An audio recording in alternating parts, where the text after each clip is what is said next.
Terima kasih Pak Wayan. Selanjutnya kami persilakan Dr. Hinca Panjaitan. Terima kasih pimpinan. Saudara pimpinan, Bapak Pangeran, juga Bapak Desmond, dan rekan-rekan anggota Komisi 3, saudara para pemimpin LPSK dan pejabat yang hadir. Assalamualaikum warahmatullahi wabarakatuh. Selamat pagi, salam sejahtera untuk kita sekalian. Pimpinan, hari ini kita bicara tentang rapat kerja. Dan saya ingin mengingatkan teman-teman LPSK bahwa rapat kerja hari ini dua agenda utamanya. Satu, mengevaluasi kerja kita 2021 yang lalu.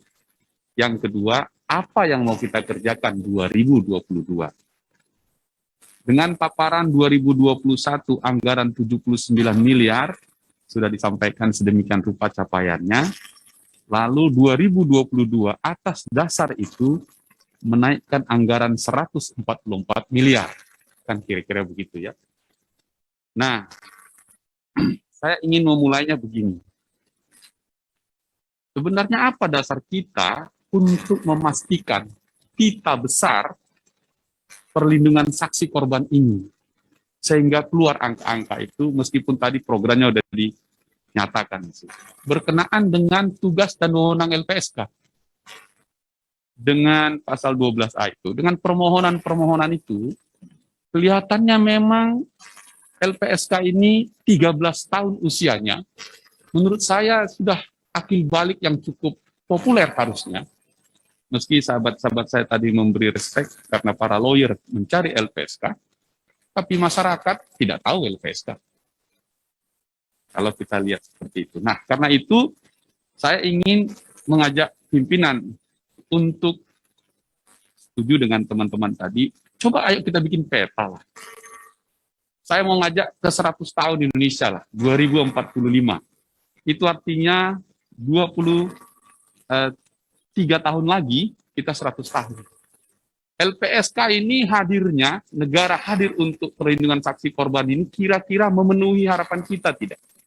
Karena memang kan mulia ini kehadiran LPSK ini. Nah, saya ambil contoh untuk menyusun peta ini tadi. Angka-angka sudah disusun. Menarik ini contohnya. Apakah kehadiran LPSK di sektor yang disebutkan sampai satu kira 12 poin, mulai dari terorisme sampai dengan bukan tindak pidana. Angka-angkanya cukup bagus, 818. Saya tertarik pada dua hal.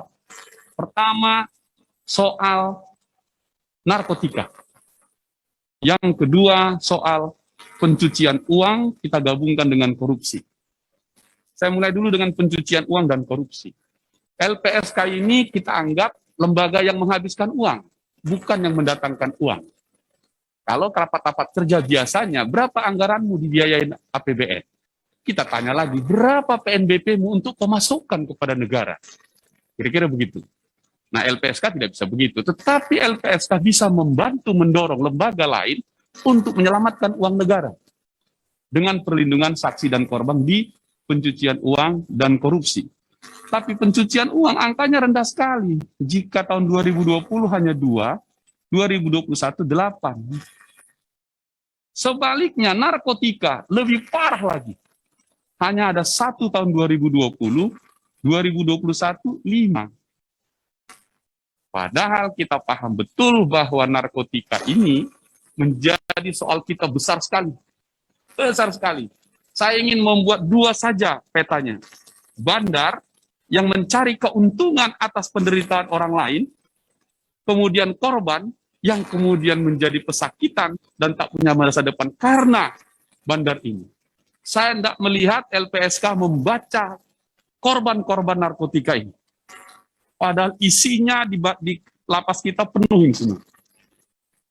Dengan sangat gegap gempita LPSK turun ke Langkat kemarin.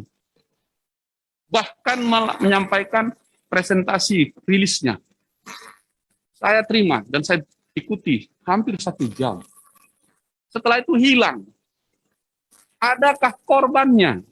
Adakah saksinya yang bapak-bapak dan lindungi? Mengapa mengeluh? Nggak ada yang datang ke kami. Ini pertanyaan. Semua mata kita tertuju ke Langkat. Komnas HAM, LPSK, Polda, bahkan Kabar Eskrim intervensi. KPK dan seterusnya.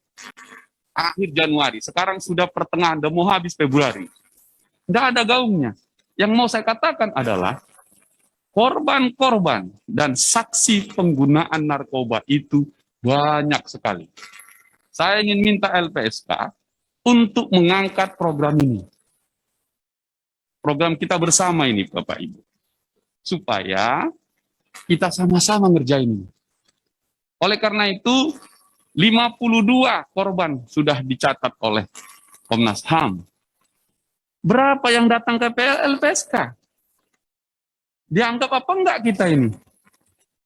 Mengapa setelah konferensi pers kemarin enggak muncul lagi?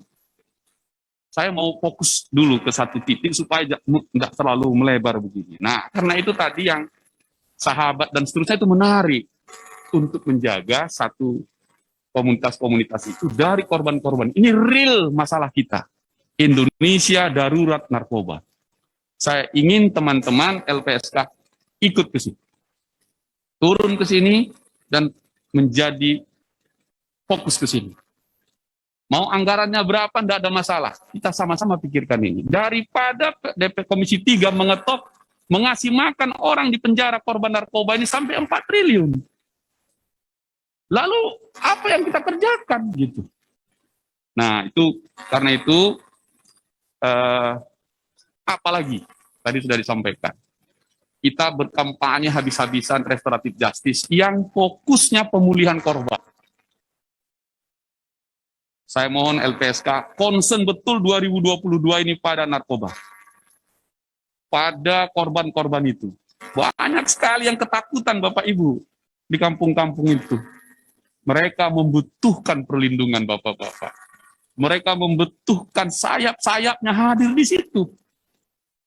Untuk melindungi mereka. Agar terbongkar ini. Jangan tinggalkan kasus Langkat hanya begitu dengan press release saja. Saya minta turun lagi. Supaya betul-betul dapat petanya. Langkat, Binjai, dan Deli Serdang berkali-kali kami angkat di sini. Ada Ibu Sari dan lain-lain dari tempat dapil lain juga kita angkat ini. Memang di situ sarannya. Sumatera Utara memang tempatnya harganya murah-murah. Kita bilang itu 4M. Apa itu 4M? Murah, meriah, menyenggol mewah. Begitu. Nah, jadi LPSK mau ngapain? Cuman mau buat pelatihan-pelatihan, teman-teman. Sudah 13 tahun. Jangan-jangan. Saya mengajak Anda untuk turun situ. Baru Anda dicari. Baru Anda menjadi ruang publik untuk semua orang. Ya, itulah tempat kami, saksi dan korban. Sekali lagi, 90% lebih itu dalam narkoba adalah korban. Hanya 10% bandarnya. Biarlah bandar urusan negara yang nembak-nembak menangkapnya, tapi yang korbannya ini Bapak semua yang bertanggung jawab melindunginya. Kami ingin itu hadir. Nah, oleh karena itu saya ingin menutup pimpinan. Kalau angka anggaran untuk kerja kita 2022 144 miliar, saya mohon pimpinan kita catat itu dikeluarkan 70%-nya tadi untuk perlindungan tadi itu ke narkotika. 70% plus pencucian uang. Supaya ada prestasi Bapak Ibu semua. Kan bagus kalau presentasi kami telah membantu KPK, penegak hukum, menjadikan saksi dan korban membunyikan, mengeluarkan fakta bahwa ini adalah korupsi, ini. Gagah kita. Kalau tidak, saya kira tetap saja kita begitu. Oleh karena itu, di 2022, tambahan yang kedua adalah, mari kita buat peta LPSK, sampai 100 tahun Indonesia merdeka, 2045, kira-kira kayak apa? Semangat kita ini. Saya ingin melihat rapat kerja hari ini seperti itu pimpinan, sehingga dengan demikian kita bisa nyusun anggaran kita lebih baik. Hal-hal yang lain dipresentasikan, saya setuju dan saya mengapresiasinya. Terima kasih pimpinan, mudah-mudahan belum lewat waktunya. Baik,